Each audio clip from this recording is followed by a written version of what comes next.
ഇന്നത്തെ വീഡിയോയിൽ നമുക്ക് നമ്മുടെ KSEB ബില്ല് എങ്ങനെ വ്യൂ ചെയ്യാം അല്ലെങ്കിൽ ഡൗൺലോഡ് ചെയ്യാം എന്നുള്ളതാണ്. ഞാൻ അതിനുവേണ്ടി ഇവിടെ ബ്രൗസർ ഓപ്പൺ ചെയ്യുന്നു. അതിനുശേഷം ഇവിടെ KSEB ബിൽ വ്യൂ എന്ന് ടൈപ്പ് ചെയ്ത് സെർച്ച് ചെയ്യുന്നു. അപ്പോൾ നിങ്ങൾക്ക് ഇവിടെ കാണാൻ പറ്റും KSEBL വ്യൂ LT ബിൽ എന്നത്. ഞാൻ അത് ക്ലിക്ക് ചെയ്ത് ഓപ്പൺ ചെയ്യുന്നു. അപ്പോൾ ഇതുപോലെ ഒരു വിൻഡോ ഓപ്പൺ ആയി വരും. അതിൽ നിങ്ങൾക്ക് കൺസ്യൂമർ നമ്പർ എന്നും രജിസ്റ്റേർഡ് മൊബൈൽ നമ്പറും എന്നും കാണാം.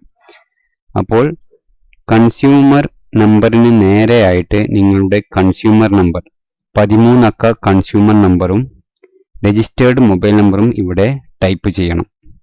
ഓക്കെ, അത് ടൈപ്പ് ചെയ്തതിന് ശേഷം വ്യൂ ബില്ല് കൊടുത്താൽ നിങ്ങൾക്ക് അത് കാണാൻ പറ്റും.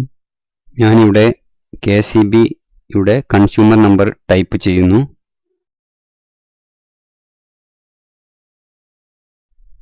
അതിനുശേഷം രജിസ്റ്റേർഡ് മൊബൈൽ നമ്പറും ടൈപ്പ് ചെയ്യുന്നു. അതിനുശേഷം ഇവിടെ വ്യൂ ബില്ല് കൊടുക്കുന്നു.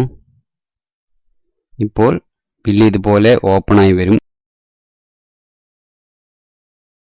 നിങ്ങൾക്ക് ആവശ്യമുണ്ട് എങ്കിൽ ഇവിടെ വന്ന് അത് ക്ലിക്ക് ചെയ്ത് നിങ്ങൾക്ക് ഡൗൺലോഡ് ചെയ്യാം. ഞാനിവിടെ ക്ലിക്ക് ചെയ്യുന്നു.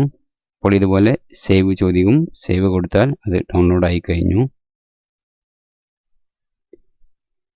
അപ്പോൾ അത്രയേ ഉള്ളൂ ഇന്നത്തെ വീഡിയോ. ഇന്നത്തെ വീഡിയോ നിങ്ങൾക്ക് ഇഷ്ടപ്പെട്ടെങ്കിൽ ലൈക്ക് ചെയ്യുക, അറിയാത്തവർക്ക് വേണ്ടി ഷെയർ ചെയ്യുക, നിങ്ങളുടെ അഭിപ്രായങ്ങൾ കമൻസിൽ രേഖപ്പെടുത്തുക.